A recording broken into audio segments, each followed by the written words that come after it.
Hello students, कैसे हैं बेटा आप सब लोग। So I hope you are fine. Last time पे we were discussing about Heisenberg uncertainty principle and dual nature. So dual nature में जैसे अपन ने वेवलेंथ प्रेडिक्ट की थी, lambda equals to H by M V. This is de Broglie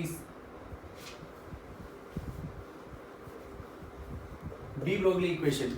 जैसा कि ये हमने प्रेडिक्ट किया था lambda equals to H by M V, तो इसके बिहाफ पे अपने पास ये जो matter waves, this is wavelength associated with the matter waves, and next is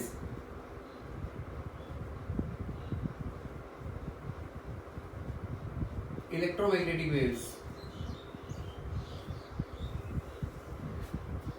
So matter waves and electromagnetic waves. देखो बेटा, matter waves, these matter waves, they are not associated with electric and magnetic field, while EM waves, they are associated with electric and magnetic field.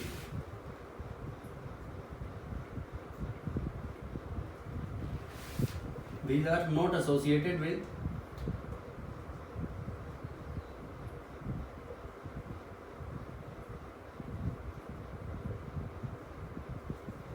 electric and magnetic field, while EM waves,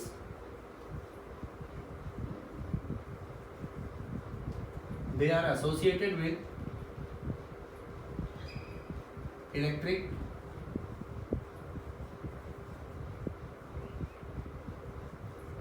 and magnetic field. अब matter waves की अपन ने wavelength predict की थी, lambda equals to H by M v, और EM waves की wavelength as nu equals to c by lambda frequency. So this implies lambda we can write c by nu. This is the wavelength of EM waves. These are not emitted or radiated into space. Not emitted or radiated, and these EM waves are radiated or emitted from a source.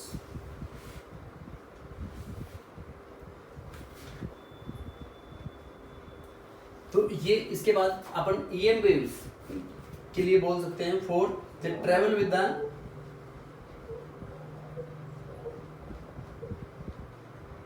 Speed of light.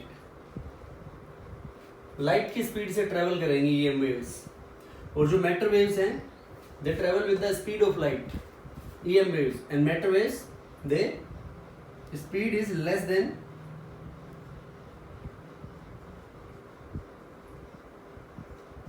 सी. इनकी जो speed होगी, speed of light से क्या होगी, matter waves की कम होगी बेटा थोड़ी सी. नेक्स्ट इज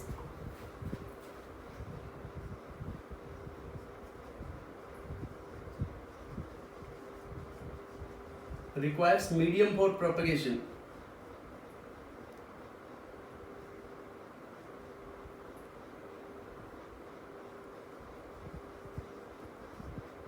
इनके प्रोपगेशन के लिए मीडियम की जरूरत पड़ेगी, लेकिन EM waves they do not require any medium.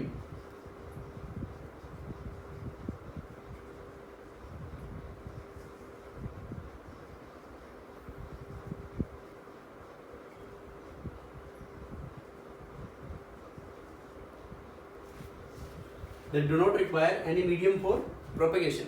So these are the basic differences that are between matter waves and electromagnetic waves. So now ये डी ब्रोगली और हाइजेनबर्ग अनसर्टेनिटी प्रिंसिपल, ये Heisenberg uncertainty principal क्या बताता है, as हाइजेनबर्ग्स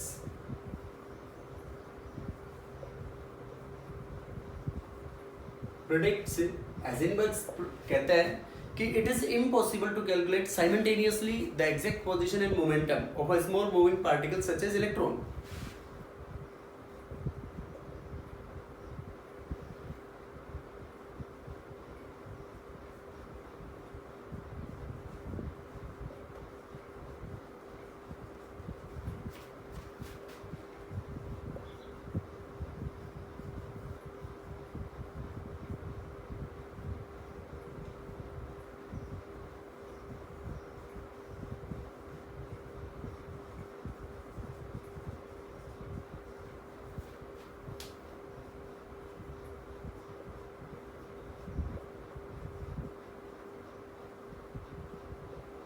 it is impossible to calculate the exactly the position and momentum of a small moving particle such as electron.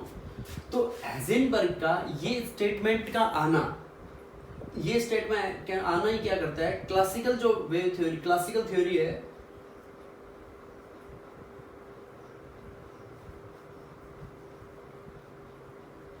Physics unable to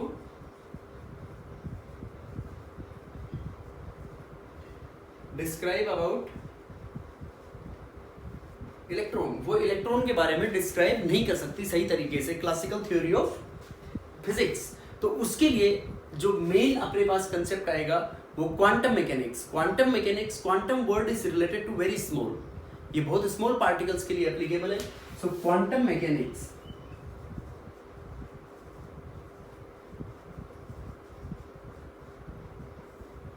it is a branch which deals with the study of microscopic particles.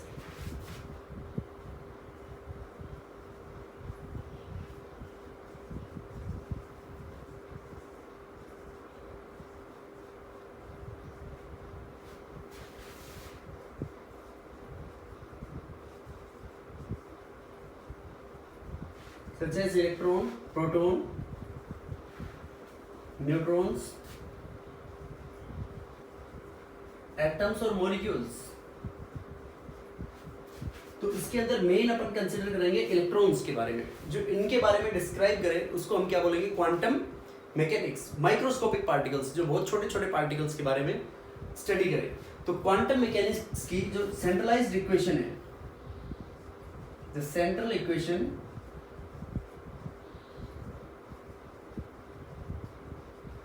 Of quantum mechanics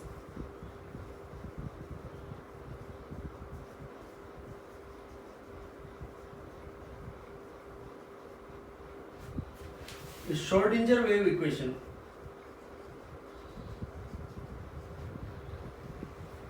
जो quantum mechanics की central equation है ये Schrodinger wave equation, जिससे electrons की different properties और different results के बारे में अपन we are going to predict. So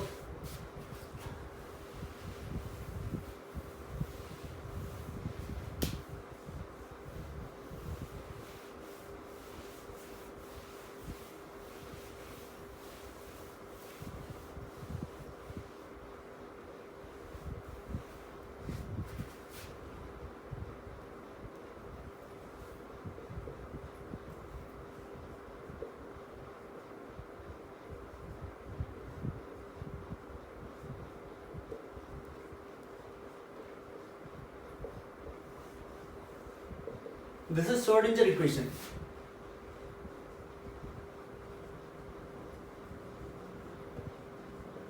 And it was given after Heisenberg uncertainty principle, जब इलेक्ट्रॉन्स की पोजीशंस को एग्जैक्टली प्रेडिक्ट नहीं कर पाते simultaneously, position and momentum.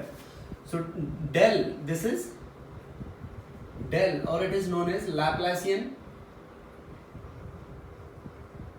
Operator. Psi is the wave function,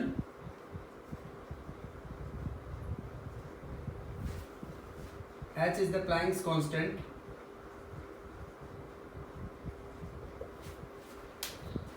m is the mass of electron, E is the total energy, and V is the potential energy. So value of this Laplacian operator del square is d square by dx square plus d square by dy square plus d square by dz square। तो ये value यहाँ पे हम substitute कर देंगे तो अपने पास आ जाएगी d square psi by dx square plus d square psi by dy square plus d square psi by dz square plus 8 pi square me by h square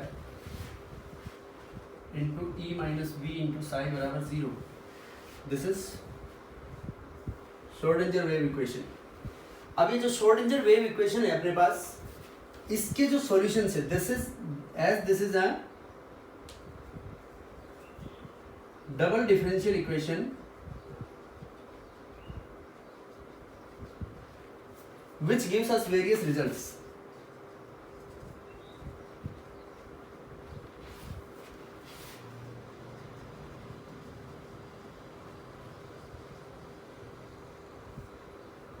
Various values of psi. Sai की different values के बारे में बताएगी ये equation.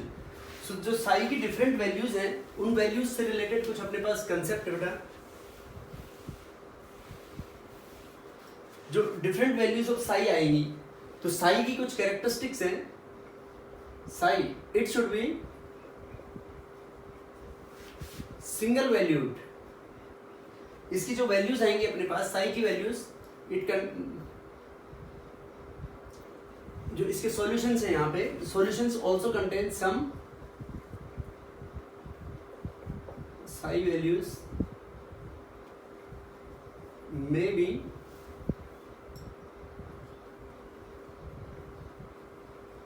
some imaginary numbers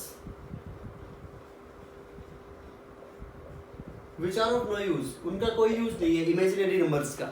Sai के जो results आएंगे इससे जब इक्वेशन को सोल्व करेंगे तो उसके इमेजिनरी नंबर्स का कोई यूज नहीं है. तो साई से जो रिलेटेड है it should be single valued.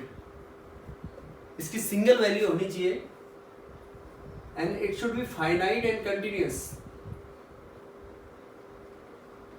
Single valued होनी चाहिए. Finite and continuous values should be present related to psi and it should be normalized. Normalized means जब हम इनकी इसकी इंटीग्रेशन करें तो psi into D r it should be equals to 0. So ये जो साई है it contains different values of electrons. जो साई से अपने पास जो वैल्यूज आएंगी 3 इंटीजर वैल्यूज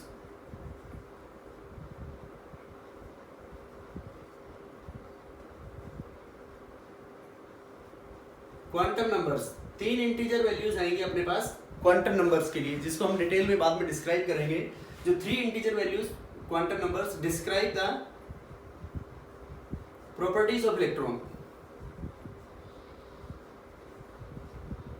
और इसकी जो 1 वैल्यू है 1 स्पिन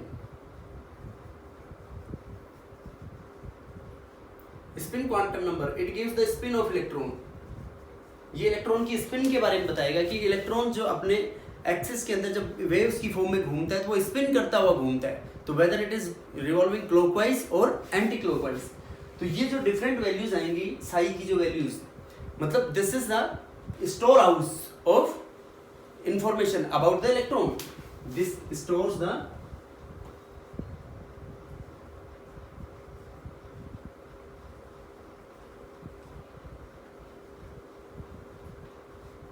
इंफॉर्मेशन अबाउट इलेक्ट्रॉन. तो देखते हैं बेटा इसके अंदर जो इंफॉर्मेशन इलेक्ट्रॉन की जो इंफॉर्मेशन है साई के अंदर जो quantum mechanics. Sai is the wave function.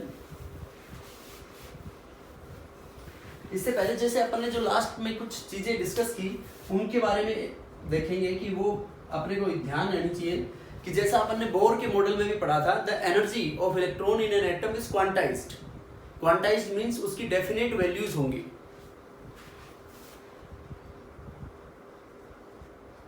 Energy of electron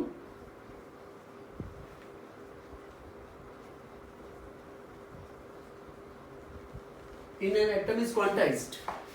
That is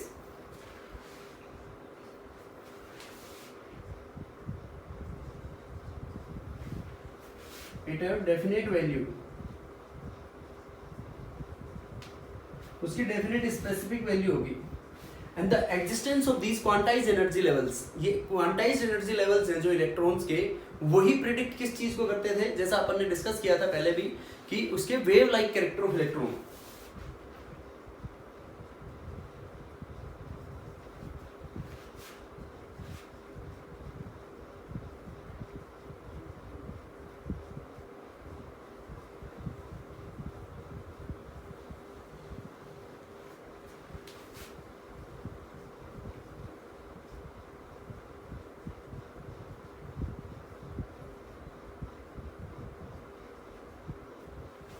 Existence of quantized energy levels gives wave-like nature of electron.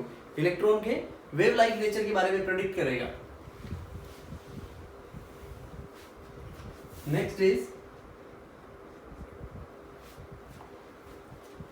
जैसा कि हेजनबर्ग ने बताया कि हेजनबर्ग का जो क्राइटेरिया था कि साइमल्टेनियसली एग्जैक्ट पोजीशन और वेलोसिटी को हम डिटरमाइन नहीं कर सकते।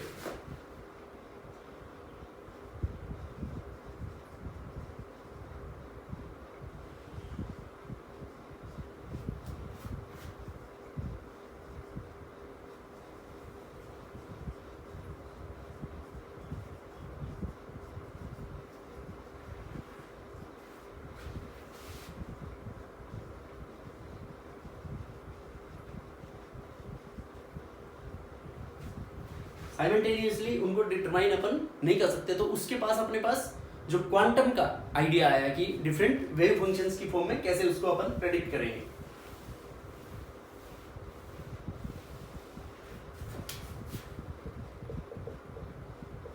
Sai is the wave function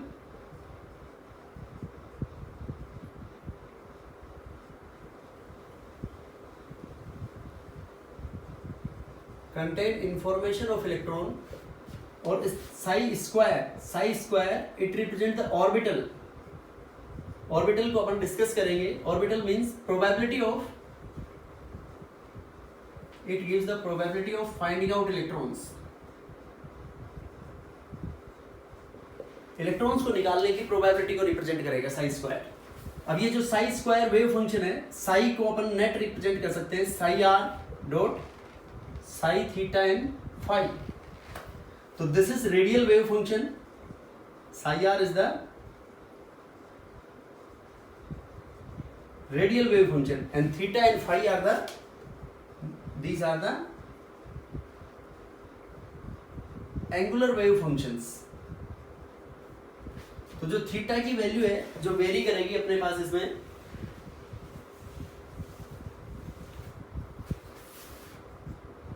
R varies from 0 to infinity,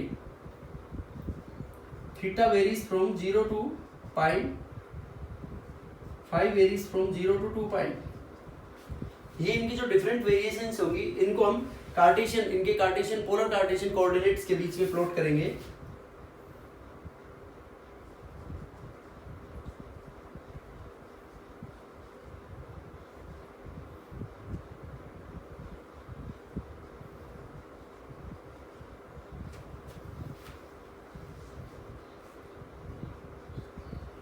x Y and Z तीनों एक्सिस के अलोंग। तो देखो बेटा अपने पास क्या है, ये अपन ने क्या डिस्कस किया कि इसकी कुछ इमेजिनरी नंबर्स भी होंगे, इमेजिनरी नंबर्स की कोई भी अपने पास सिग्निफिकेंस नहीं होगी, इसलिए हम उनको एक्सक्लूड कर देंगे। उसके बाद ये सिंगल वैल्यू होनी चाहिए पाई की, फाइनाइट होनी चाहिए, कंटिन्यूस होनी चाहिए, लगातार होनी चाहिए, and it should be normalize. जब उसकी 0 से इनफाइनाइट तक इंटीग्रेशन करेंगे हम with wave function in small region d r, तो वो 0 के इक्वल आना चाहिए। एंड इसको हम ये कह सकते हैं this is a storehouse of information about electron. Electron की इंफॉर्मेशन है जिसकी 3 इंटीजर वैल्यूज, तो इलेक्ट्रॉन की डिफरेंट प्रॉपर्टीज के बारे में डिस्क्राइब करेंगी।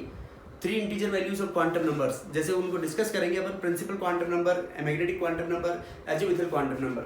और जो एक स्पिन क्वांटम नंबर है वो इलेक्ट्रॉन की स्पिन के बारे में बताएगा। तो जैसा एनर्जी ऑफ इलेक्ट्रॉन क्वांटाइज्ड है, मतलब उनके जो एनर्जी लेवल्स है उनकी वैल्यू फिक्स है, स्पेसिफिक वैल्यूज है, और जो क्वांटाइज्ड एनर्जी लेवल्स है वो what they indicate the wave like nature of electron, जैसा कि अपन ने पहले प्रीवियसली प्रेडिक्ट किया था।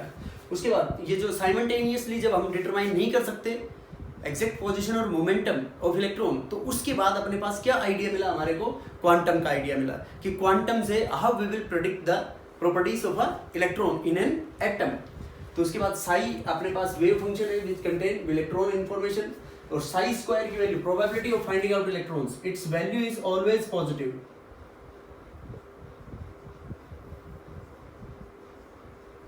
और ये जो वेव फंक्शन है अपने पास ये पॉजिटिव भी हो सकता है और नेगेटिव भी हो सकता है। तो इसको साई को नेट, साई को टोटल को रिप्रेजेंट कर देंगे अपन, product of radial and angular wave functions. So psi R is the radial wave function and psi theta and phi is the angular wave functions. R की वैल्यू 0 से इनफाइनाइट तक very कर सकती है अपनी, थीटा वेरी करेगा 0 to pi and phi vary करेगा 0 to 2 पाई। तो इनको एक्स वाई जेड कोऑर्डिनेट्स के अंदर प्लॉट करते हैं।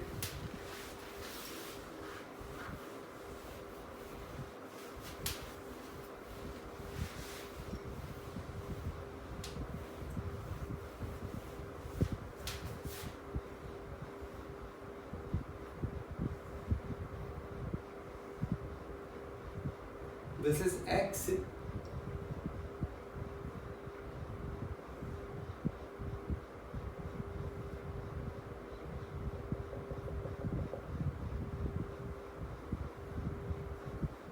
ये अपने पास सेंटर में न्यूक्लियस है और ये यहाँ पे पी पॉइंट तक इलेक्ट्रॉन है. This is from the origin O, तो दिस इज आर. तो ये आर है, तो ये अपने पास ये 90 डिग्री एंगल है, तो ये क्या हो गया अपने पास R cos theta.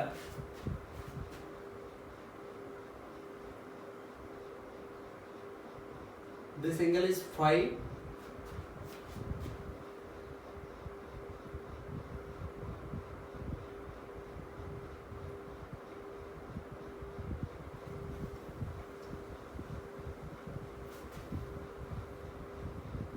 This is 90 degree.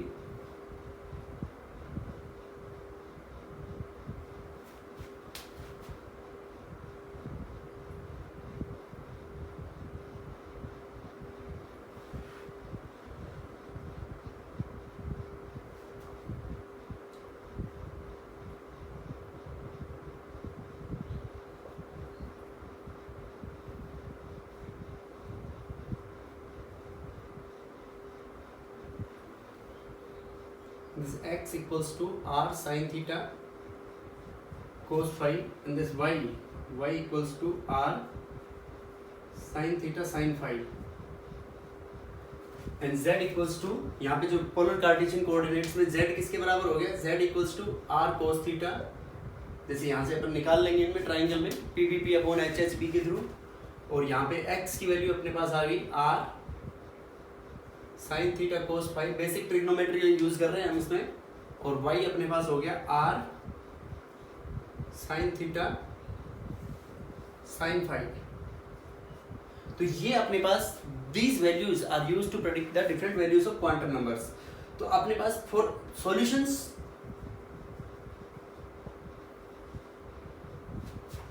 of Schrodinger equation,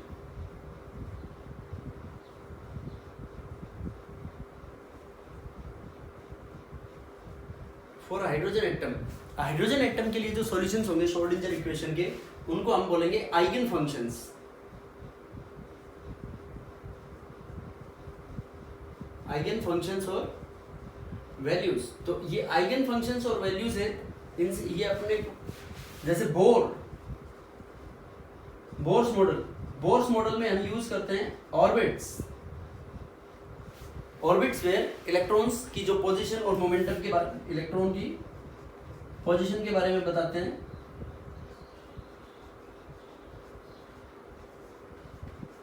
velocity of electron in orbits according to Bohr in eigen functions को.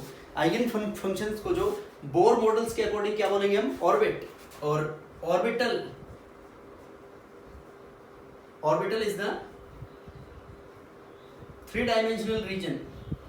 This is according to quantum.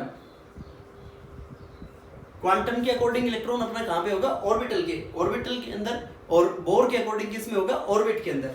तो orbital is the 3-dimensional region. It is the 3-dimensional region around the nucleus. तो अपने पास जो Schrodinger equation eigen functions और eigen values आएंगी, जैसे orbits और ऑर्बिटल में what is the basic difference,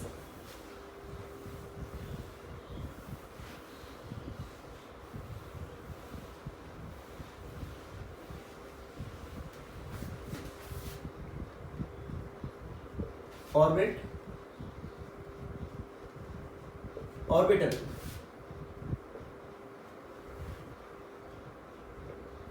It is the circular path in which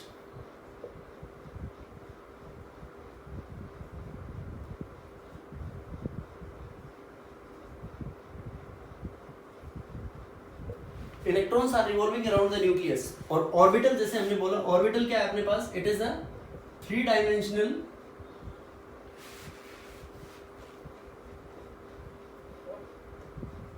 3-dimensional region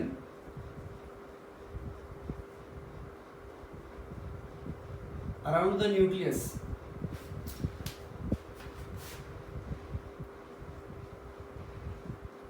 where probability of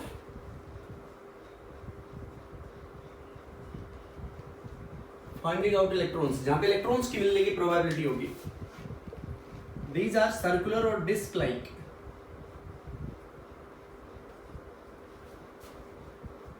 इनकी डिफरेंट शेप्स होंगी.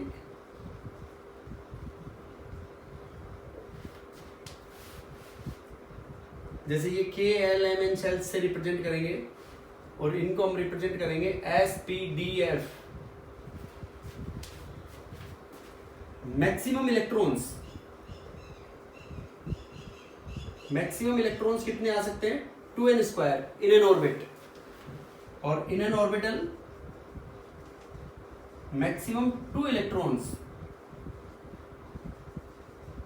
इन एन ऑर्बिटल. एक ऑर्बिटल के अंदर 2 इलेक्ट्रॉन आ सकते हैं maximum.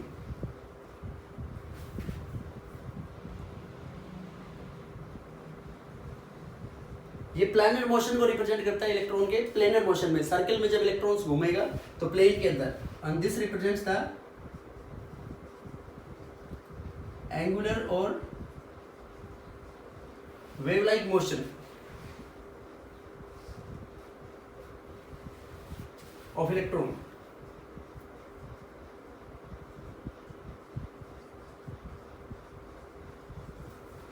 Orbits are non-directional. Circle के पास में घूम रहे हैं तो उनका कोई डायरेक्शन नहीं होगा वहां पे. और इसके अंदर orbitals are directional except S.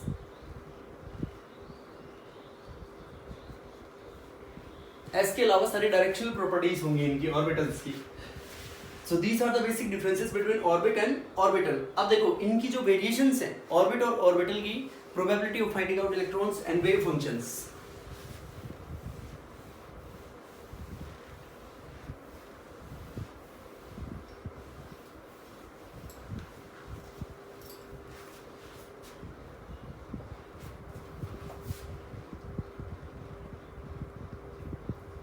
psi, this is the radial wave function. Psi versus r. R is the distance from the nucleus.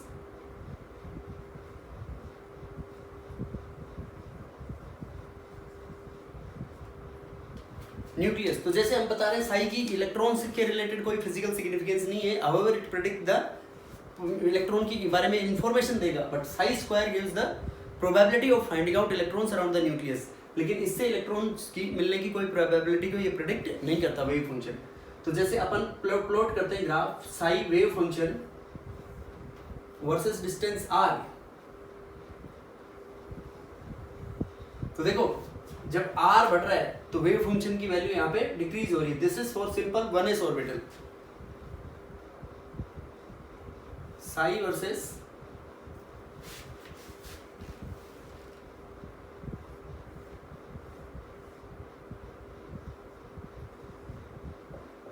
To S 3s.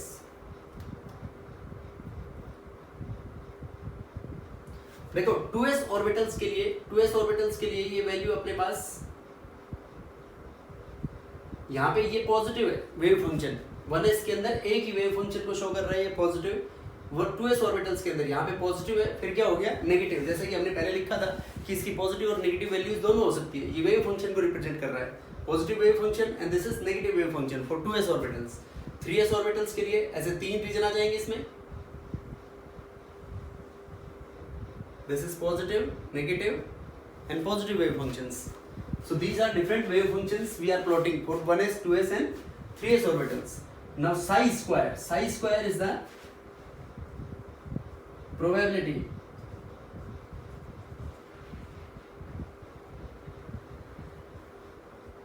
finding out electrons.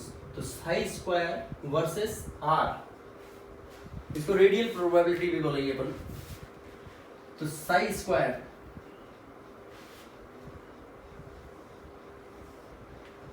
Versus r for 1s orbital.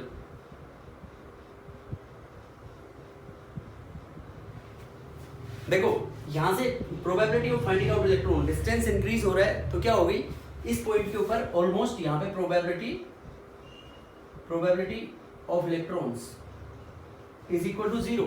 तो what it indicates कि जैसे जैसे हम nucleus से दूर जाएंगे तो जो electrostatic force of attractions between nucleus और इलेक्ट्रॉन्स कम हो जाएंगे और इलेक्ट्रॉन्स की मिलने की प्रोबेबिलिटी क्या हो जाएगी 0.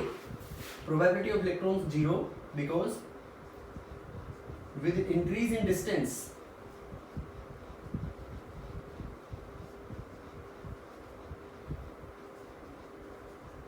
Nucleus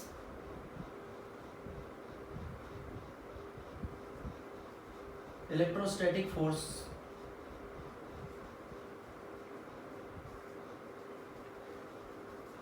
decreases. जब न्यूक्लियस से डिस्टेंस बढ़ेगा तो इलेक्ट्रोस्टैटिक फोर्सेस का मैग्नीट्यूड भी डिक्रीज हो जाएगा और इलेक्ट्रॉन्स की मिलने की प्रोबेबिलिटी जीरो हो जाएगी।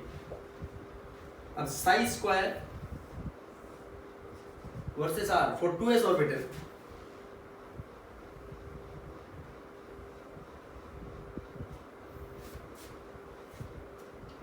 This is for 2s orbitals. और ये जो रीजन है देखो यहाँ पे इस पॉइंट के ऊपर इलेक्ट्रॉन्स की पहले तो इलेक्ट्रॉन्स की मिलने की प्रोबेबिलिटी कम हुई और फिर फर्दर इंक्रीज हुई, तो इसका मतलब यहाँ पे जो इलेक्ट्रॉन्स की प्रोबेबिलिटी मिलने की जीरो है, इसको बोलेंगे हम नोडल प्लेन।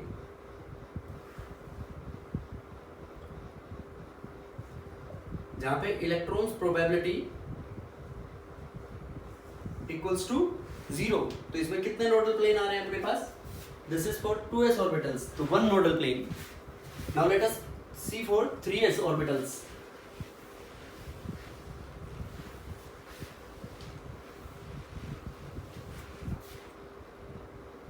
ये जो 3 है ये 1 1 2 3 ये उनके पर्टिकुलर शेल के नंबर को रिप्रेजेंट कर रहा है।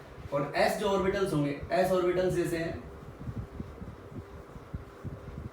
एंगुलर क्वांटम नंबर की वैल्यू जीरो होगी इनके लिए। ये कहां से आएगी अपने पास? From solutions of Schrodinger wave equation. So psi square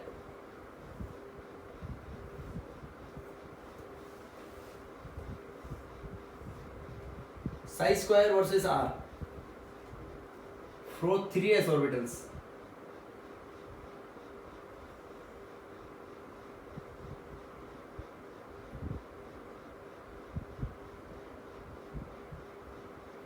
देखो यहां पे भी इसमें नोडल प्लेन है और ये भी नोडल पॉइंट है, तो ये दो इसमें टू नोडल पॉइंट्स।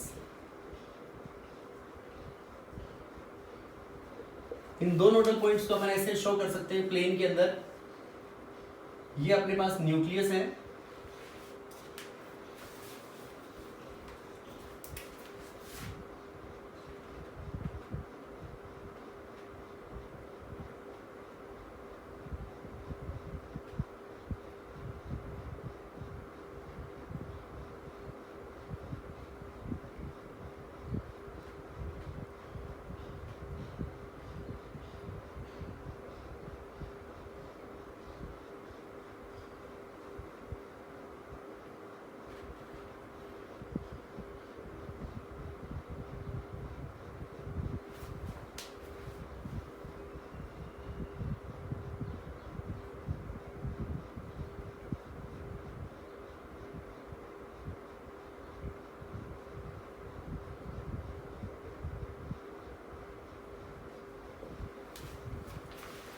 देखो बेटा ये 3s जो ऑर्बिटल्स हैं अपने पास 3s 1 2, तो इसके अंदर ये 1 नंबर और ये 2 नंबर, तो ये 1 नंबर है और ये 2 नंबर है। These two are nodal region. Nodal region means where probability of finding out electrons is zero. तो अपने पास इलेक्ट्रॉन्स जो हमने ये इलेक्ट्रॉन क्लाउड शो किया है इसके अंदर यहीं पे मिलेगा, तो ये दो पॉइंट इसके अंदर नोडल रीजन शो कर रहे हैं। इसके अंदर अपन ऐसे बना सकते हैं,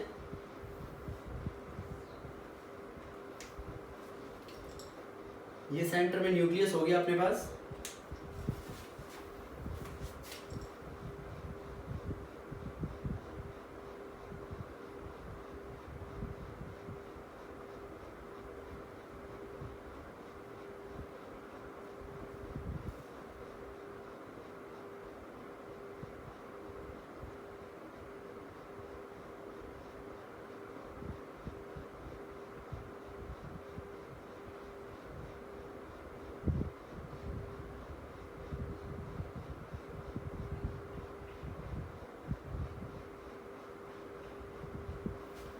देखो ये वन नोडल प्लेन था तो ये इसके अंदर one, this is nodal reason.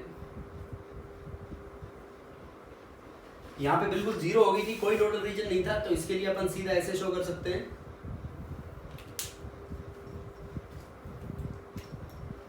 This is nucleus,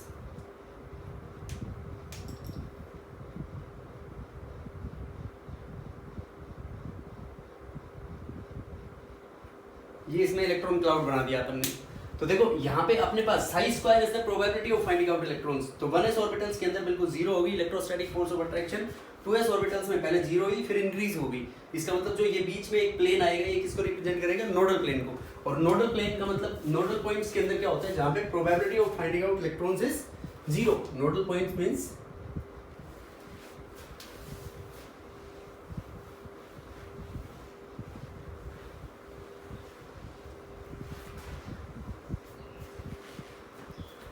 nodal region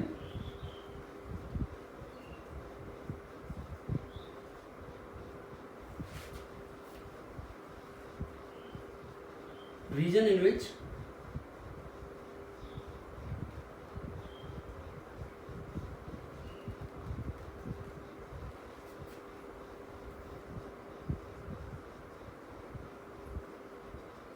probability of finding out electrons is zero, electrons की मिलने की प्रोबेबिलिटी नोडल रीजन के अंदर क्या हो जाएगी, ऑलमोस्ट जीरो। अब देखो अपन एक प्रोबेबिलिटी डेंसिटी कैलकुलेट करेंगे, radial probability density in small volume dv, radial probability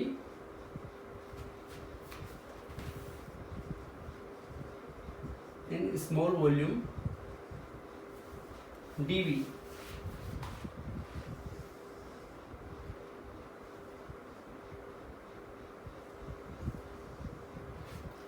देखो ये रीजन है, यहाँ पे इलेक्ट्रॉन्स की मिलने की प्रोबेबिलिटी है, तो ये न्यूक्लियस है, न्यूक्लियस से डिस्टेंस है r and this distance is r plus D are.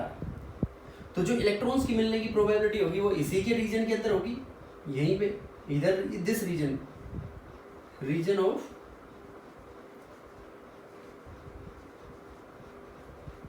Finding electrons. और ये जो वॉल्यूम होगा अपने पास, this volume will be equals to 4/3 pi r plus D R whole cube minus 4/3 pi are cube. ये r plus D R का whole cube इसका volume, और इसमें से इसका वॉल्यूम सेपरेट कर देंगे तो वो स्मॉल रीजन के अंदर आ जाएगा जहाँ पे इलेक्ट्रॉन्स की मिलने की प्रोबेबिलिटी होगी in small volume DV. So वो अपन लेट अस सी।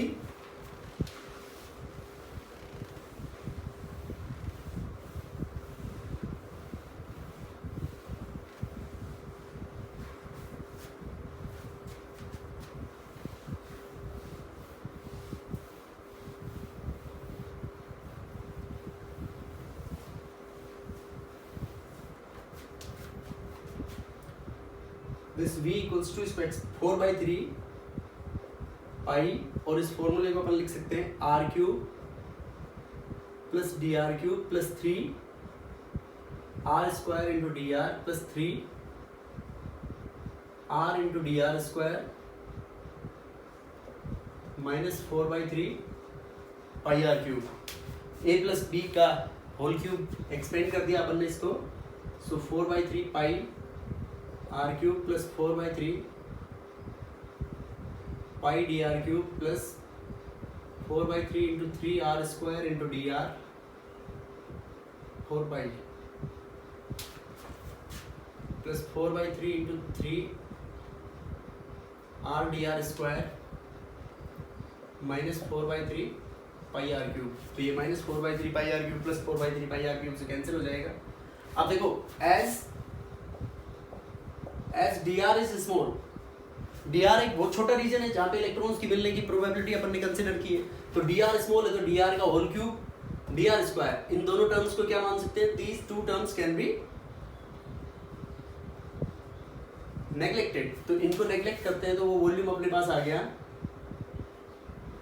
ये 3 से 3 कैंसिल हो गया, 4 pi are square into D R. अब देखो ये जो psi square is the probability density, psi square is the probability density, तो इसको अपन स्मॉल वॉल्यूम में P into D R, this is the probability in small volume,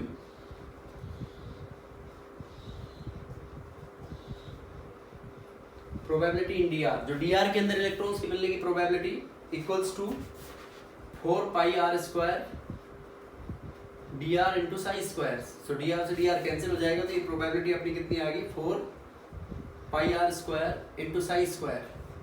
अब ये है अपने पास, this is radial probability density, this is known as radial probability in small volume. जो ये अपन ने बहुत छोटा सा वॉल्यूम कंसीडर किया था, इस स्मॉल वॉल्यूम के अंदर ये अपने पास रेडियल प्रोबेबिलिटी डेंसिटी आ गई। अब इसके डिफरेंट, इस रेडियल प्रोबेबिलिटी डेंसिटी का ग्राफ प्लॉट करें अपन, 4 pi are square into psi square versus are.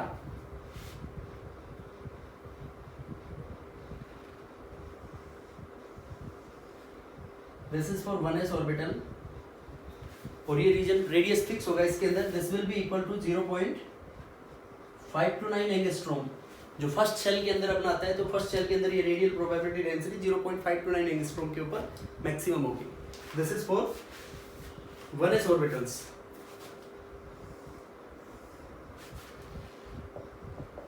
Four pi are square psi square versus are.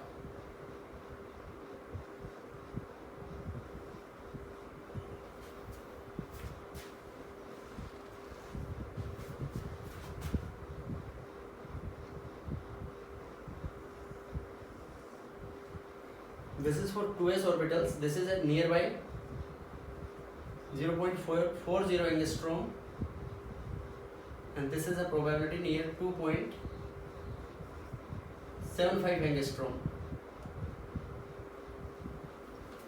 with distance r. Now, if we plot these graphs for p orbitals, देखो जैसे अपन p orbital के लिए calculate करते हैं, for p orbitals psi versus r, wave function का radius के साथ plot,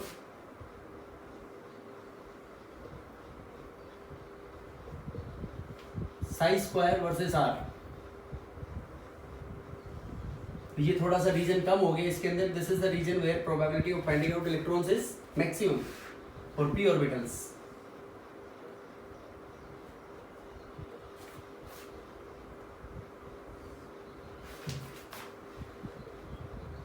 four pi are square into D R.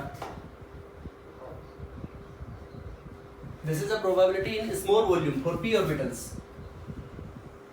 ये p ऑर्बिटल्स के लिए ये जो प्रोबेबिलिटी अपने पास आएगी, this is nearly 2.1 angstrom for p orbitals.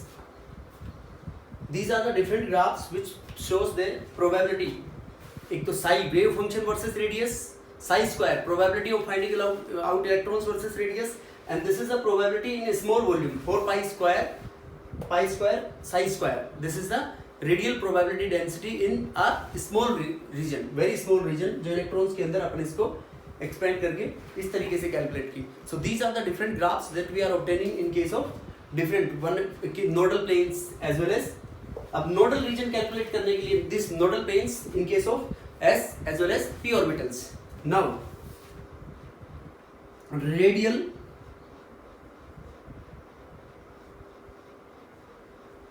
और spherical nodes, जो ये spherical nodes 1s orbitals के अंदर थे, ये अपने पास बराबर होंगे n minus l minus 1, जहाँ पे n है प्रिंसिपल क्वांटम नंबर, शेल का नंबर होगा ये, this is angular quantum number.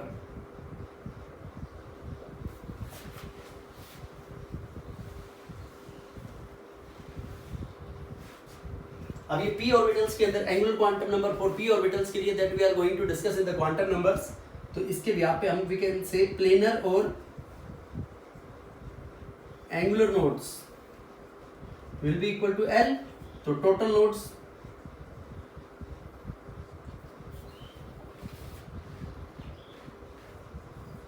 Radial और spherical nodes n minus l, total nodes n minus L plus L से कैंसिल हो जाएगा, तो ये क्या आ गया अपने पास n माइनस 1। अब देखो ये फॉर्मूला आप अप्लाई करो तो 1s ऑर्बिटल्स के अंदर अपने पास कितने नोड आए थे 0। तो 1s के लिए जैसे 1s है तो 1s के लिए n की वैल्यू क्या होगी n इक्वल्स टू 1, L बराबर 0 s ऑर्बिटल्स के लिए। तो 1 माइनस 1 ये 0 हो गया, तो 0 नोड 2s के लिए n की वैल्यू हो गई 2, l की वैल्यू 0, तो 2 माइनस 0, 2 माइनस 1 1, तो 1 नोड आया था अपने पास। उसके बाद p और ये 3s ऑर्बिटल्स, तो 3s के लिए भी क्या होगा, तो इसमें 1 नोड 0 नोड, कोई भी नोडल रीजन नहीं था। अब यहाँ पे 3s ऑर्बिटल्स जो आएंगे, 3s के अंदर n की वैल्यू होगी 3 और l की वैल्यू इक्वल्स टू होगी 0, तो यहाँ पे 2 नोड्स आएंगे अपने पास, 2 नोड विल बी ऑब्टेन। ये जो 2 नोड आएंगे, देखो n 3 माइनस 0 माइनस 1, तो 2 नोड्स विल बी ऑब्टेन, जैसा कि अपन ने 2 नोड्स ऐसे प्रेडिक्ट किए थे यूं। तो 1 nodal region, this is second nodal region. Now these planar and angular nodes for p and d orbitals that we are going to discuss in the next lecture. So I hope these topics are clear. So thank you.